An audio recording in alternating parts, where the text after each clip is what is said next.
Excellent. So we're going to get going here. Obviously, people have figured out how to use the chat. So please feel free to use that or the Q&A. You can ask questions in the Q&A. We can see both of those. So my name is Jim Sullivan. I'm a channel solution engineer with HashiCorp, and I'm joined today by Sam Flint. Hey, Sam, want to say hello? Hi, guys.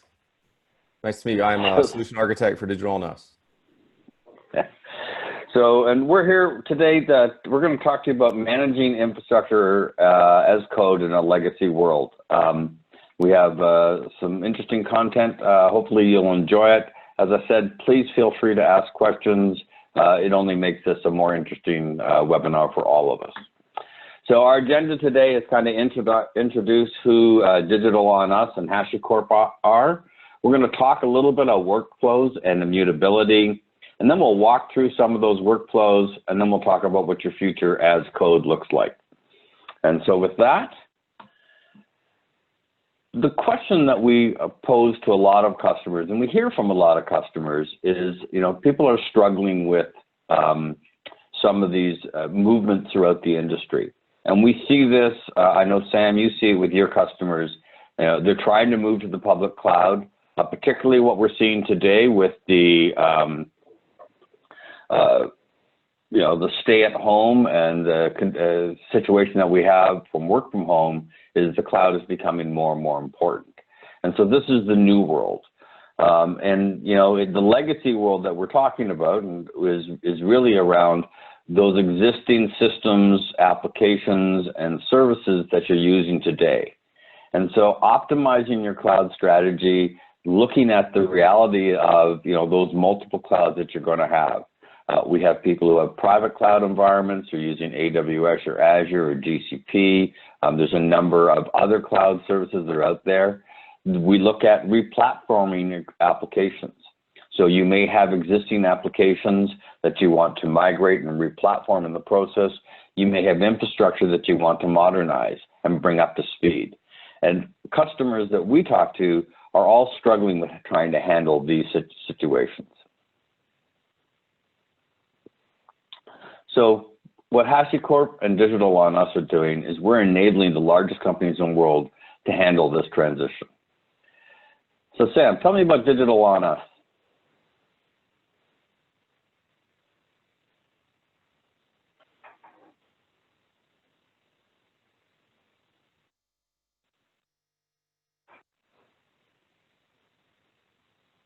I think you're muted, Sam. Oh, I'm sorry. Yeah, DigitalOnUs, we have vision to change the status quo of operations in hybrid cloud environments. We specialize in consulting from cloud native development to multi-cloud infrastructure automation, cloud migration, and SRE automation. As you see, we have awards. We were HashiCorp's Partner of the Year in 2019. And we like to make sure we have our focus to accelerate the digital transformation, focusing on 3 key areas, kind of improve developer productivity, which would be great, optimizing workflows and integrations with existing environments, so your legacy environments, right? And preparing our customers for day 2 and day in operations as they move forward in their journey. So DigitalOnUs has been a great partner for HashiCorp. HashiCorp, we've been around for about 8 years. I'll talk about that. But what we're doing is we're leading the cloud infrastructure automation by enabling people to provision, secure, connect, and run those apps, not only in the cloud, but on-prem as well. And so we have 6 different products: Vagrant, Packer, Terraform, Vault, Consul, and Nomad. And of those 6, they're all available as open source products. But for Terraform for provisioning, Vault for securing, Consul for connecting, and Nomad for orchestration or the running of applications, we actually have enterprise versions of those products. So as a company, we have you know, a little over 700 customers around the world. We have 7 of the Fortune 10, and we have 8 of the top global financial companies in the world. And you can see some of the logos of the customers that we have in the background there. So these are customers who are using HashiCorp either in an open source or in an enterprise environment. And obviously, you can download any of our tools and use them free of charge. And our goal, of course, is to have value that wants you to make you use it in an enterprise environment. So one of the things about HashiCorp that drew me to HashiCorp when I joined the company was the Tao of HashiCorp. And this is where we have a philosophy behind how we approach our products and approach our customers. And you can see them listed here. We talk about workflows, not technologies, and we'll talk about that. We talk about being simple, modular, and composable, making it easy to use. We want to be able to use code so we can do versioning, so we can understand what changes are and help us build these resilient systems. Immutability we'll talk about, but this is supporting essentially a unit and the ability to deploy into devices as individual units. Using that code that we're using for versioning as a method of automation. And this is where you hear people talk about infrastructure as code or policy as code. And we'll be talking about that. Pragmatism is an interesting piece. Perfect is the enemy of good enough. And pragmatism is a lot about that. It's us making sure that we're approaching the problem and coming to a solution that gets us at least along the path. And then finally, this communicating and having sequential processes is really how we communicate. HashiCorp is entirely a work-from-home organization. So we have people who are littered around the world, over 1,000 people around the world. And our ability to communicate is very, very important. So workflows, not technology, because that's what we're talking about, is workflows. And so if you go to that website, you will see our definition of how we're using these pieces. And when we talk about workflows, what we're really talking about is focusing on the goal and not the technology. You have to remember that you want to use the best technology, but you want to focus on what you're trying to solve, and understanding that the goal is to not just use technology. The goal is to actually solve the problem. The end goals stay the same. And I always like to think about my time when I was in support. And you would have a customer who calls you, and maybe you've been this customer, or maybe you've been in this position, and they have a problem. And you answer the problem, and then you ask, why are you trying to do that? What's your goal? And you find out that what they were trying to do is something that's completely unrelated to the problem. What they're trying to do was X. They got down a path that caused them, I need to fix this little thing, right? But you walk them back, let me fix that problem for you. Let's look at your end goal. And that's what we mean by workflows and not technology. And so we can see this today when we're talking about legacy application delivery. This is a typical environment that we see from our customers, where you have development organization, you have infrastructure, security, networking, and the people who are responsible for runtime. And these are siloed organizations. So as you move from an idea to an application, you have to move through these silos. And every time you move through these silos, there's a ticket needs to be raised. You have to have clarifications. You have to talk between the organizations to understand. So you have a meeting you need to set up for this. There's process that gets involved that becomes delayed because there's misunderstanding and the confusion. And in many cases, it's very manual, right? It's not automated, so it becomes harder and harder to move through this. And these cause frictions within the delivery model. And working on that through that workflow, it can take time to get from an idea to an application. And time is expensive. Time slows you down. And we'll see, we have customers who, this can take weeks, if not months, to go from an idea through to an application. That's the idea of workflows. How do we take this workflow and improve it and make it faster? The next idea is immutability. And immutability is the inability to be changed. Hopefully, we're not immutable as individuals, but we do want our compute to be immutable. And the reason for that is that you can treat them as independent and reusable resources. When devices are immutable, when services are immutable, they become easier to operate, they become easier to manage. And think of it in terms of just a widget. And you know, the easiest way we thought wanted to think about it in here is the idea of between flowers and crops. So flowers are pretty, they change, they look different, they're all unique, right? And you care for flowers, you treat them well, you water them because you want your roses to be pretty. Crops are generic, they're all the same, you just kind of cycle through them, right? If you were sent to the store to buy a cob of corn, the cob of corn would look like this. It's not going to look much different, right? But if you were sent to buy a bouquet of flowers or any flowers, they'd be all different. And the funny thing is, when I was coming up with this analogy, I was looking for images. I wanted an image of a bouquet and I wanted an image of a cob of corn. And this is what I ended up with. So on the left-hand side, here's all the different varieties of bouquets that were given to me as an option. And then on the right-hand side, these are all the different varieties of corn. They're all they all look like corn, right? But the bouquets are all unique. And this is this idea of when you have components that are immutable, they become interchangeable. And when they're interchangeable, there's a lot of benefits you get as you move through the workflow. So with that, Sam, you want to maybe talk about how people are walking through how this workflow works and walk us through it? Sure, it sounds great. Thank you, Jim. So when we're talking about embracing infrastructure as code and really these workflows, we're really talking about three distinct stakeholders. Right.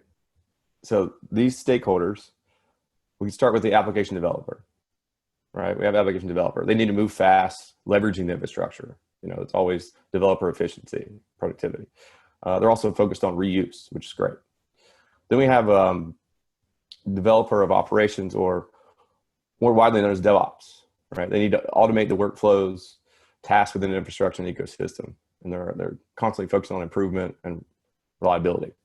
Then there's this third use case, or third stakeholder, that needs to use IT for the business objectives, but isn't really focused on the technology, the infrastructure, the workflows, the applications.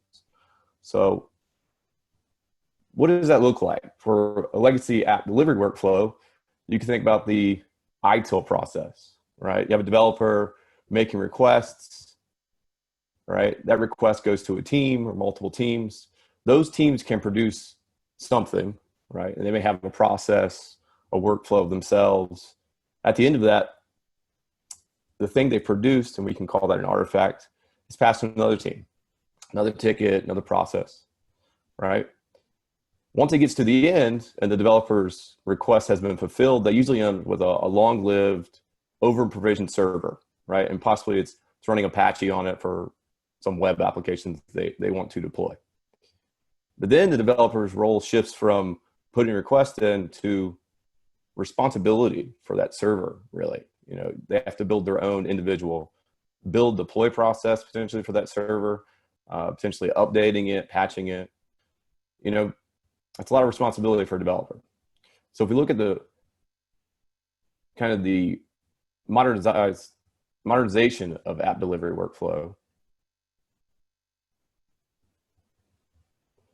so there we go. Sorry, guys. There's really, you can take a look at the legacy side with the ITIL process, and we think more of a CI/CD, continuous. That's what we want. So if you look at this three-layered approach to building images, you're going to see that these teams shift. They're still needed in the process, right? But they shift into a process that's automated, a continuous process. This process still produces an artifact, but from that artifact, you can have your next layer, which is the same team, reuse that artifact in a more automated process to produce another artifact. And these aren't tickets being created and handed off. This is a continuous process through code, right? And in this process, you can see that the developer didn't make a request. The developer becomes part of the workflow process, right? They can actually consume the outputs and produce, an immutable crop, right? So we went from having an Apache server deployed to an actual crop that you can use.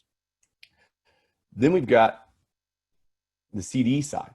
This becomes very prevalent because it's not the developer that's maintaining some deploy process, patching, etc.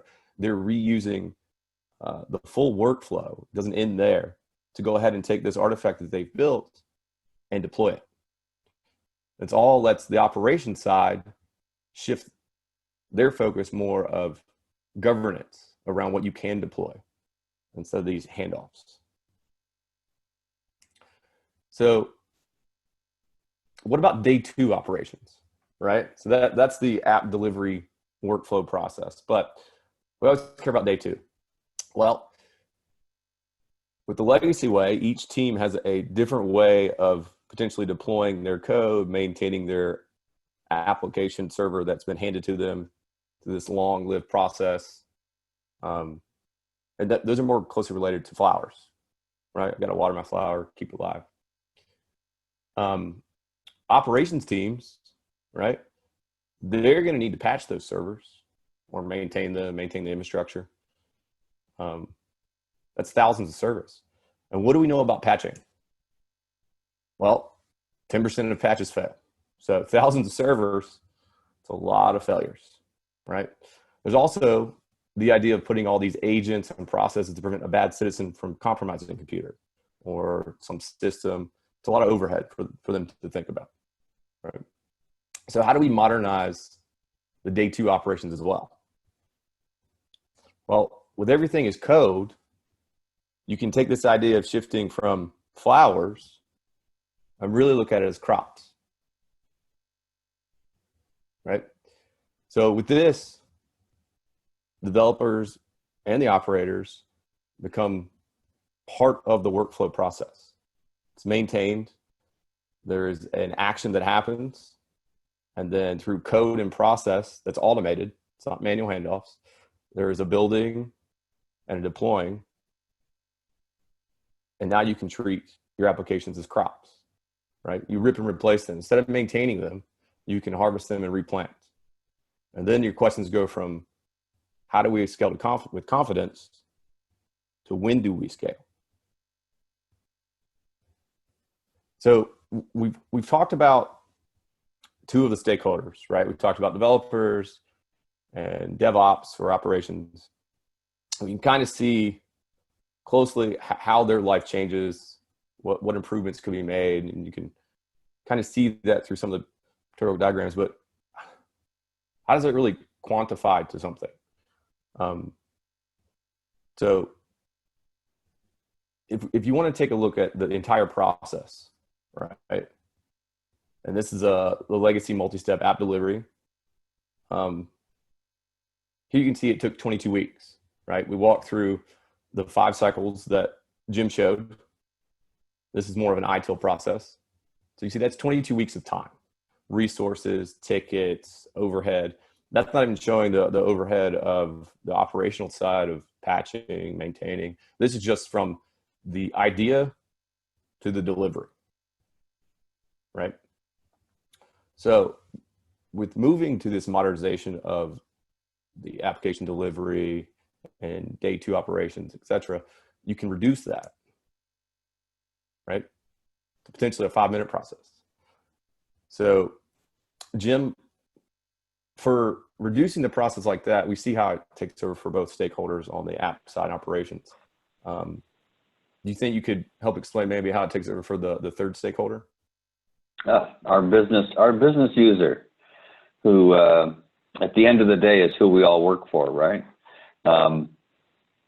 So, when you're able to, reduce this workflow, I mean, there's a bunch of things that come out of this. And this is, we don't need to do tickets because using infrastructure and policy as code means that we know that the process that we're using is correct. And the clarifications are going to happen earlier because we're using the underlying system to give us those clarifications. The other thing that we will see in this is we're taking people out of the equation. It's no longer a manual process. And so now it can happen anywhere. And this is really important because when you need to scale or fail or improve, you want it to be as automated as possible. And the reason we automate things is that eliminates human error. The number of times human error gets in the road is actually a fair amount of time. You can almost trace most security errors, security breaches to human error, not processing error. So for our business user, all right, there's some value here. And some of this comes from now you can approach the problem differently.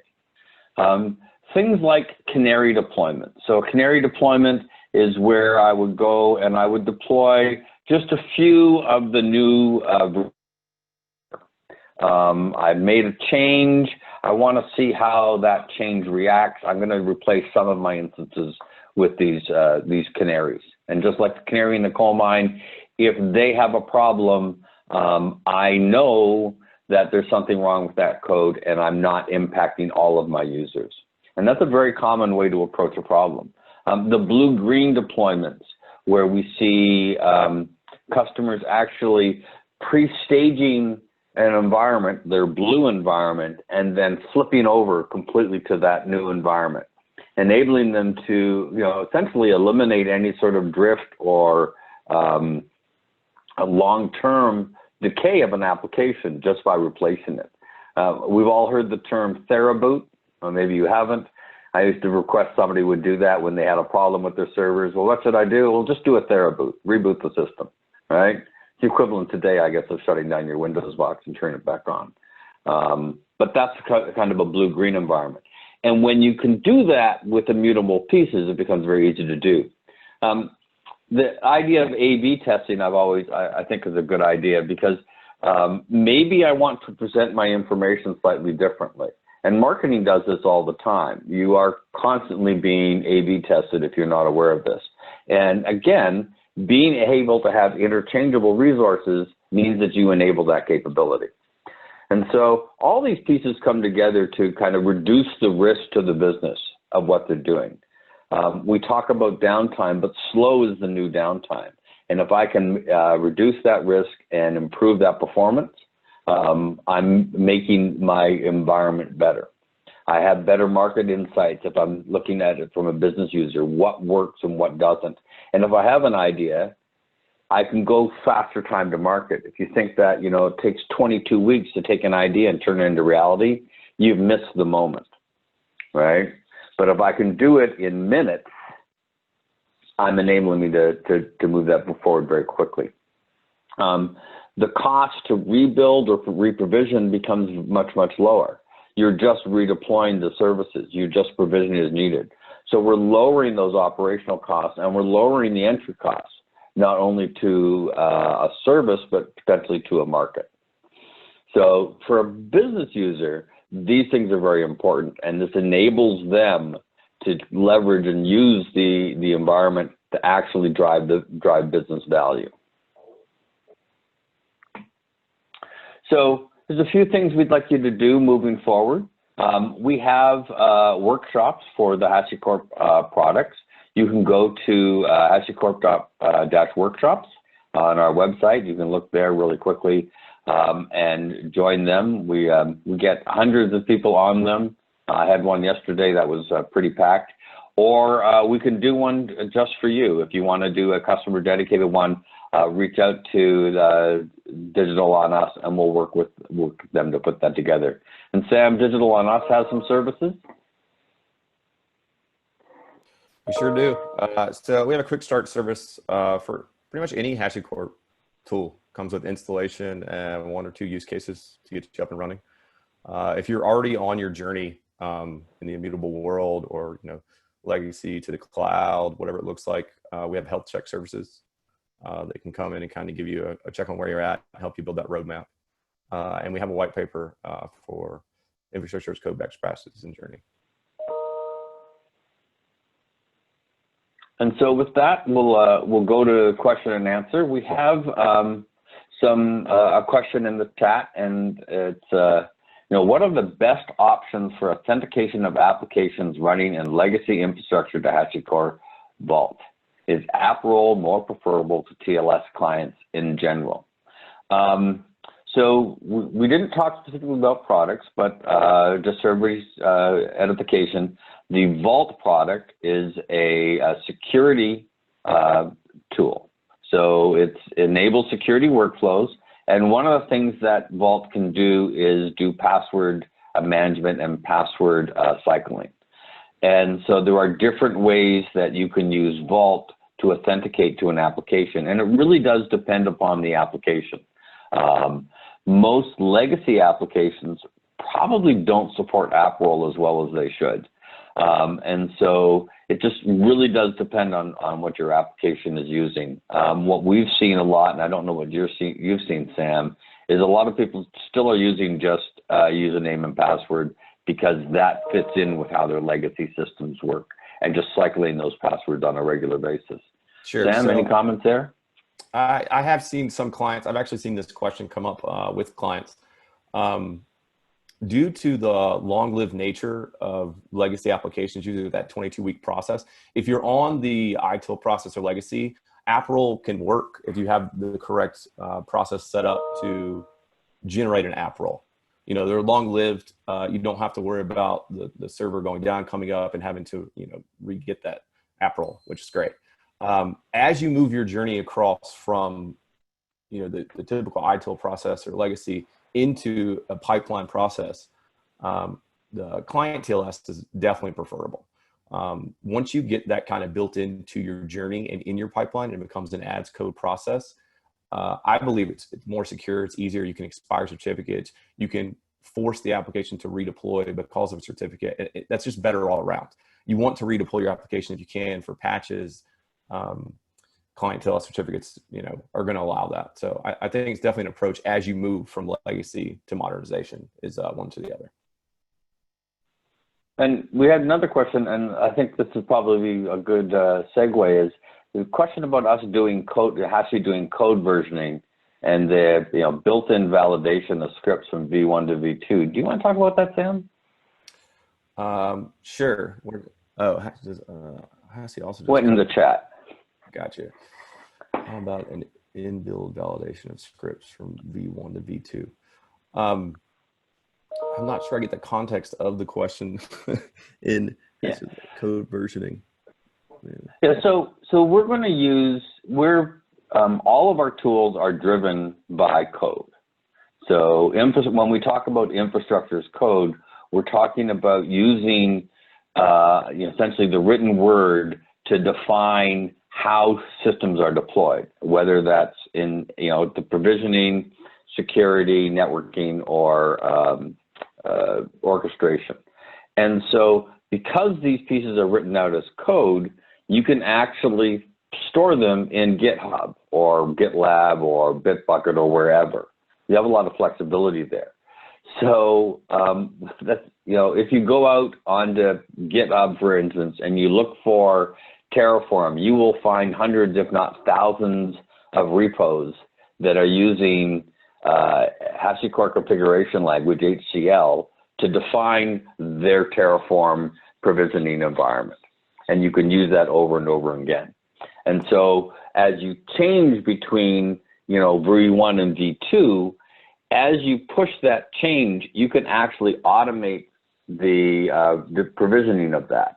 And this is where the policy as code comes into play. This is where your ability to say, all right, I have a new version, and you're going to apply policy that to check on the security, to check on the cost, and to make sure that people have the right permissions to do that. Hopefully that answers that question. I saw there was a supplemental on that. What if the product has V1 and someone changed something and versioned it to V2? Is it part of the plan of Hashi to make sure that you deleted component X and added component Y? Yes, that is exactly what we'll do. If you have changed the resource and based on, in the case of Terraform, the state file, we would say, aha, this resource needs to be changed. We'll do what we need to change it. And that may mean we would delete the resource and populate a new one, or, you know, and if that causes other ripples throughout the system, that all gets processed through. And so that's what you're doing when you do a plan first. It will, with the Terraform plan, it will show you what the problems are. And then the next piece will be when you apply it, it'll actually implement the changes that are necessary.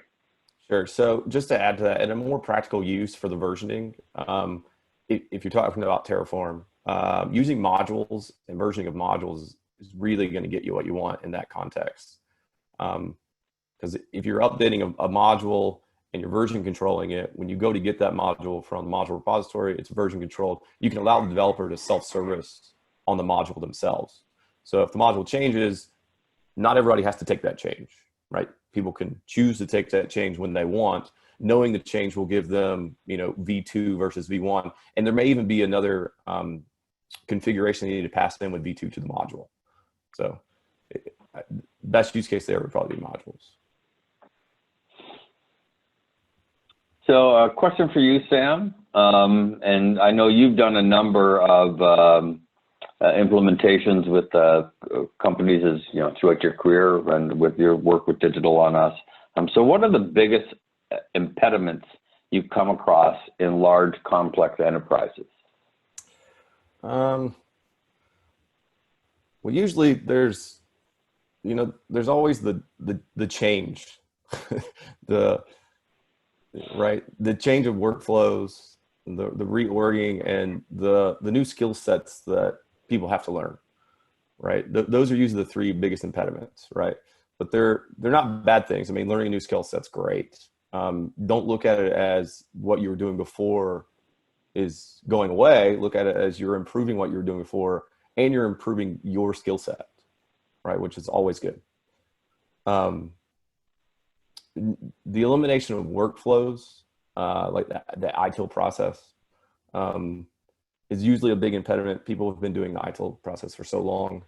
It's not that they don't agree with the new process. It's just, what does that look like for a large organization, large enterprise? How do we move from what we've been doing, you know, to this new process? What parts of it do we, you know, start with?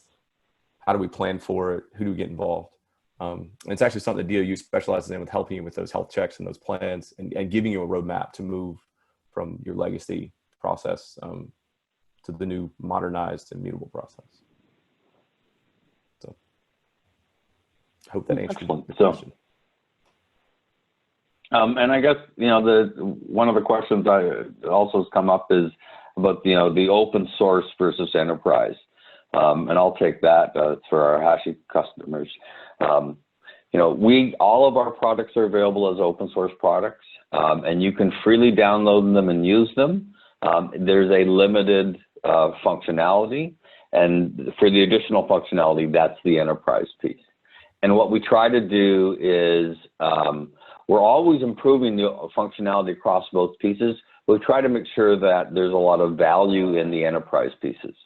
So a good example with Vault, for example, the Vault open source version, there's, you know, you can do encryption and you can do password rotation and so forth. But if you do rely on Vault, you're probably going to want disaster recovery. And that's a feature that's an enterprise piece. Okay. If you are using Vault throughout your organization, you probably want namespaces to separate your different parts of the organization. That's an enterprise feature. And so that's the idea of, as you use the product more and more, a lot of times the enterprise pieces are around resilience and availability, and then that sort of additional features of. Terraform's another great example where you can use Terraform on your system locally, but as soon as you start to move into teams, it gets a little bit harder. You want to share states, you want to share resources, and that's where you start to move into enterprise, either through the Terraform Cloud product or through the actual Terraform Enterprise on-prem product. And you can go either way. And the nice thing is that, particularly with Terraform, if you wanted to try out the Terraform Premium product, you can actually go to the Terraform Cloud platform, sign up and then enable the premium features for 30 days if that was something you were interested in doing. So that's an option there. And I got one last question. I'm going to ask this to you, Sam. In your example, you used Puppet and Terraform. So how's Puppet different from Terraform? Sure. So if you're not familiar with Puppet, it is a provisioning tool, is what I would call it. And in most cases, it's used as a mutable tool. So what you end up having is a server deployed, and then you use Puppet to mutate that server into a known state that you've decided. Then later, if you change Puppet, it can reach out and change those servers to the next known state. So it's more of a mutable transformation provisioner. Terraform really is just a wrapper around the APIs that it has providers for and allows for state. So it's more on the side of a mutable process, right? Like, here's my state, here's what I want to change it to. There could be a failure, but you're not going to get to a state that you don't know. You're either going to be in the state you were or the state you're moving to. With Puppet, there could be many different failures, network failures, resource failures. You could end up with a server in a state you didn't plan for, right? And it may be something that you can easily fix by rerunning Puppet, or it could be a state that Puppet doesn't know how to handle because the Puppet code wasn't written correctly, or et cetera. There is, however, you can use Puppet in your immutable process. Puppet can be used with Packer as a provisioner. So if you have Puppet code and you want to move from the current process you have to a more immutable process, you can reuse your code. You can use Packer. Packer will use Puppet. Puppet will provision an immutable server. And you save that out. You follow the same process we went over in the pictures. And then you can use Terraform to deploy it. So you're not getting rid of the investment you made in Puppet. You're not getting rid of all that code, the skill sets, the people who use that. You're just taking it and improving upon your current process and making it better. Excellent. So we actually had a question come in during that. Is you talk about modules and configuration separation, so an enterprise can design building blocks of different components in Terraform and may use something like Ansible to configure them differently. And that's I think that's sort of what you were showing in your example. I don't know if you want. Can you talk about that? Sure. So module configuration. First of all, let's talk about modules. So a module in Terraform is really just an abstraction over top of multiple resources. Okay, and when you really start using the power of modules is when you're using multiple providers. So let's say you're using the F5 provider and the vSphere provider. Well, you're connecting servers to F5. That's great. It abstracts away a lot of stuff for people who want to use those things on premise and get their service up and deployed. So that's what a module is, right? So now we've got modules, and you may have heard of Terra services. I think it was a phrase that was coined a couple of years ago. It's giving these modules to the developers in self-service model where they can just provide a configuration, right? And that configuration can range from anything you expose in that module, CPUs, memory. You can expose a lot more there if you'd like to. You don't have to, right? So the idea is you don't really need to use something like Ansible to configure them directly. With Terraform Enterprise, you really just call the API with the payload you want and pass that configuration.